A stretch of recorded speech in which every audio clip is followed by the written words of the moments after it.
Hitler or Taylor Swift for your inspirational pickup.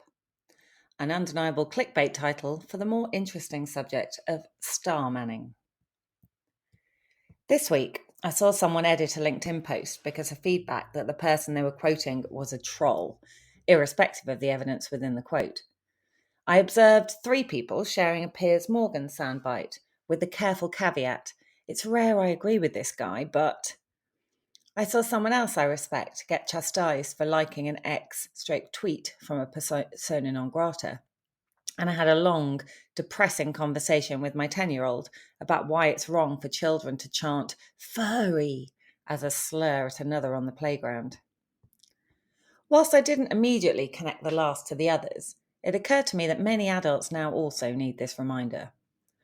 When did ad hominem and who's saying something become more important than what is being said? It's particularly tiresome in an election period.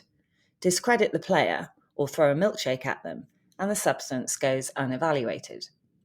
Undeniably, it's effective, as the more exist, nutty, or extreme someone is branded, the fewer platforms they get. The problem is that it typically forces them further to their extreme, often taking many fans with them, so counteracting the efforts of the ad hominem detractor. A test for you. What is your gut response to the following quotes? Faith moves mountains, but only knowledge moves them to the right place. Words build bridges to unexplored regions. It takes less courage to criticise the decision of others than to stand by your own. The really strong have no need to prove it to the phonies. I believe in one thing only, the power of human will. Better to live a day as a lion than 100 years as a sheep. The great thing about letting people be true to themselves is they often do very good things indeed. Now, what do you think about them if I tell you that they're from Goebbels, Hitler, Attila the Hun, Charles Manson, Stalin, Mussolini, and Katie Hopkins, respectively? And yes, the image in the post online is another. It's from a 10-year-old Pinterest page that strung inspirational Hitler quotes over Taylor Swift images and received tens of thousands of Swiftie likes and shares. And you can still play this Who Said It game in the link within the post. Misinformation or an excellent mind game to challenge our instincts? Sadly, it proved far too dangerous for the young inventor to continue. She was hounded into closing her accounts. Wild times. Even I now have to be careful about who I follow these days with my equalities role, which seems madness. Surely, understanding better those with whom we might disagree is a critical part of forming a fuller worldview. When did we get so comfortable playing the player, not the ball, despite the oft-used Solzhenitsyn quote that reminds us that the line separating good and evil passes right through every human heart? It's this type of thinking that leads to package beliefs. The knowledge that if somebody thinks this, they're also highly likely to believe that, and that. It's profoundly unhealthy and lazy tribalism, albeit reassuring. It's good for us to remember in the current climate that party politics doesn't have to mean signing up to everything in one side's manifesto, but simply making our own evaluations as to which package is, on balance, better and likely to do more good than harm. We're allowed to and should prioritise different things within the packages, or interpret our hopes or fears about the long-term ramifications according to our experiences, worldview, or knowledge, with the rapidly declining field of history often providing the most unfashionable steer. One way of reframing this that I've enjoyed is Angel Eduardo's concept of star manning, which I've mentioned previously, but is worth a reminder during angry political campaigning months. It's easy to strawman or caricature an opponent's idea, with vilifying the view holder the laziest and most dishonest manifestation, let alone starman, yet it's an exercise that would help us all. Here's Angel. To starman is not only engage with the most charitable version of your opponent's argument, but also with the most charitable version of your opponent, by acknowledging their good intentions and your shared desires despite your agreements. While starmanning Hitler might feel like a stretch, he goes on. The thought of extending charity to those looking to erase us seems masochistic, even suicidal. But this perception of existential threat is an illusion.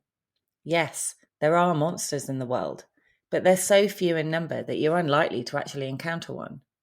More often, you will run into ordinary people under the influence of bad ideas. Ideas that lead them to think and act in misguided, even monstrous ways. And of course, they'll be thinking the same about you. Our error is in assuming these people are lost to us.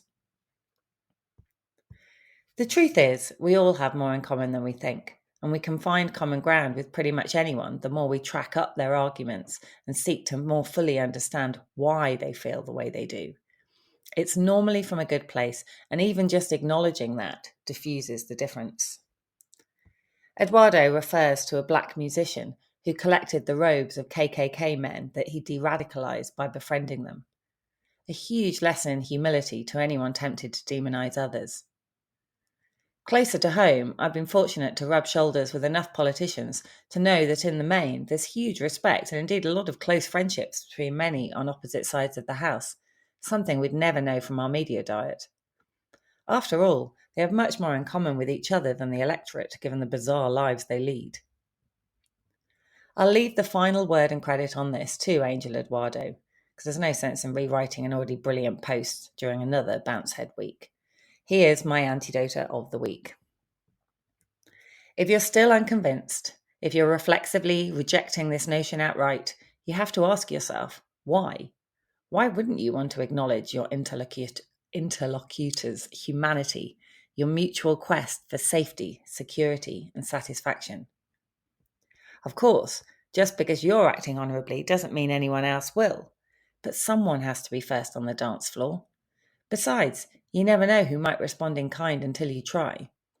If we're to make any progress, we need to actively foster a culture of good faith and honesty, based on the knowledge that we all have the same fundamental desires.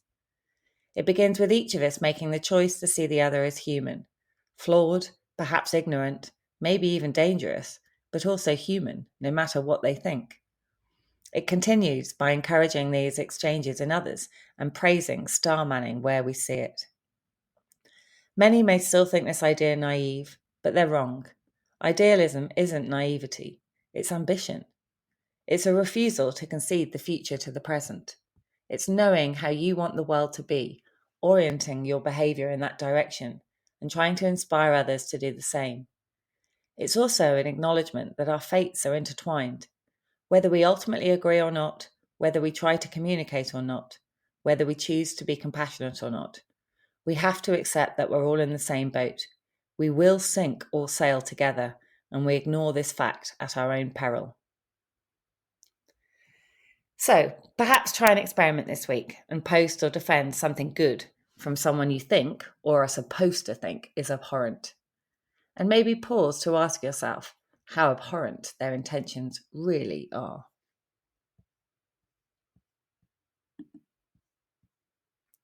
If you like this, please share, subscribe, and visit antidoters@substack.com. Thank you.